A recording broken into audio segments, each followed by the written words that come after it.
జనసేన పార్టీకి టచ్‌లోకి వైఎస్ఆర్‌సీపీలోని ఎమ్మెల్యేలు. ఇది జోక్ కాదు. నిజంగానే చాలామంది అనుకుంటున్నటువంటిదే. అంటే వైఎస్ఆర్‌సీపీ పార్టీకి సంబంధించి ఇప్పటికే భవిష్యత్తు లేదని, జగన్మోహన్ రెడ్డి గారు ఇక జీవితంలో రాజకీయాల్లో ఉండలేడని, ఉన్నా కానీ రాజకీయ భవిష్యత్తే లేదని, ఆ పార్టీ నాయకులు కాదు, కుటుంబ సభ్యులే బయటకొస్తున్నటువంటి పరిస్థితిని చూసాం. జగన్మోహన్ రెడ్డి గారికి అత్యంత సన్నిహితుడిగా ఉన్నటువంటి, ఏ2గా ఉన్నటువంటి విజయసాయిరెడ్డి గారిని చూసాం. అంతకుముందు బలంగా పనిచేసినటువంటి అనేక మంది నాయకుల్ని మనం చూసుకుంటూ వచ్చాం. బాలినేని గారు కావచ్చు, ఇంకొకళ్ళు కావచ్చు, తల్లిని, చెల్లిని పట్టించుకోలేనటువంటి వ్యక్తులు, మిగతా నాయకుల్ని, ముఖ్యంగా ఆ కుటుంబ సభ్యుల్లో ఉన్నటువంటి కొంతమందిని ఏం కాపాడతారు అనేది జగన్మోహన్ రెడ్డి గారి మీద వస్తున్నటువంటి ఒక అసహనం మీద మనం చూడొచ్చు. సో, డెఫినెట్‌గా ఆ పార్టీకి సంబంధించిందంతా కూడా ప్రత్యామ్నాయంగానే జనసేన పార్టీ వైపు చూస్తున్నట్టుగా తెలుస్తుంది. అందరూ తీసుకునే పరిస్థితి అయితే జనసేన పార్టీలో లేదు. డెఫినెట్‌గా పవన్ కళ్యాణ్ గారికి కొన్ని సిద్ధాంతాలున్నాయి.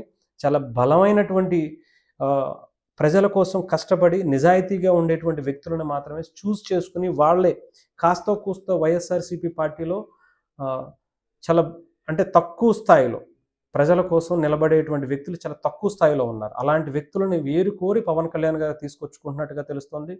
అంటే జగన్మోహన్ రెడ్డి గారు ఏది పడితే ఎవరిని ఏది అన్నా, ఏది చేయమన్నా చేయకుండా వాళ్ళ కోసం, ప్రజల కోసం ఇది కరెక్టా, మంచా, కాదా అనుకునే వ్యక్తులు కొంతమందున్నారు.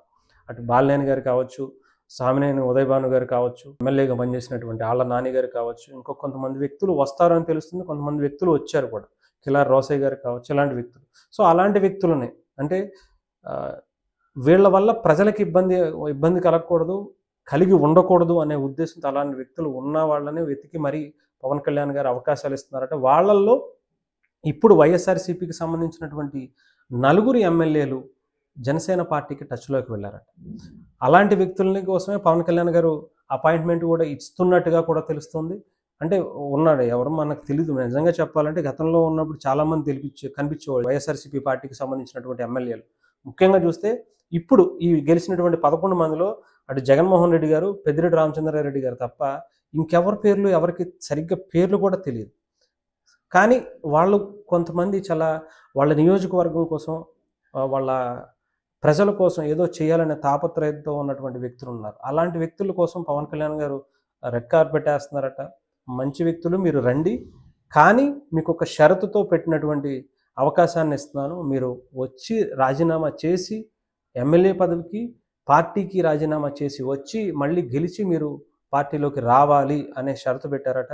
మరి డెఫినెట్‌గా మరి అది రాజ్యాంగంగా నిజంగా ఒక మంచి రాజకీయానికి అది సూచికగా మనకు కనిపిస్తా ఉంది. మరి వాళ్ళు దాని నిర్ణయం తీసుకుంటారా? నిజంగానే పవన్ కళ్యాణ్ గారితో టచ్‌లో ఉన్నారా?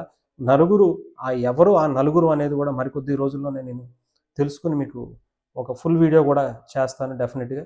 అంటే చాలా ఇప్పటికే మనం చూస్తున్నాం. పవన్ కళ్యాణ్ గారు జనసేన పార్టీకి సంబంధించి టార్గెట్ వైసీపీ గెలిచినటువంటి నియోజకవర్గాలు, అలాగే టార్గెట్ పెద్దిరెడ్డి, జగన్మోహన్ రెడ్డి మీదే చాలా ఫుల్ ఫోకస్డ్‌గా కనిపిస్తా ఉంది.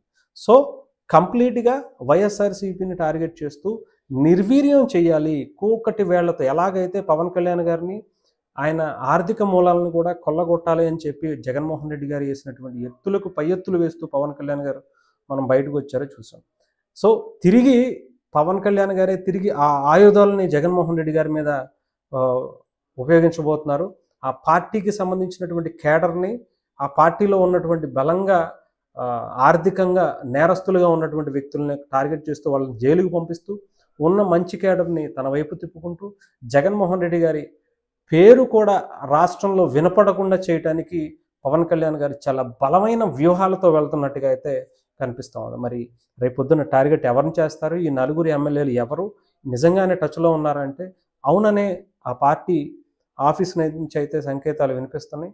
సో, డెఫినెట్‌గా కొంతమందైతే వైఎస్ఆర్‌సీపీ పార్టీకి సంబంధించినటువంటి ఎమ్మెల్యేలు కూడా పవన్ కళ్యాణ్ గారికి టచ్‌లో ఉన్నారు. జనసేన పార్టీకి టచ్‌లోకి వచ్చారని కూడా తెలుస్తోంది. మరి అలాంటి వ్యక్తులను తీసుకుంటారా? లేదా అనేది చూడవలసినటువంటి అవసరం.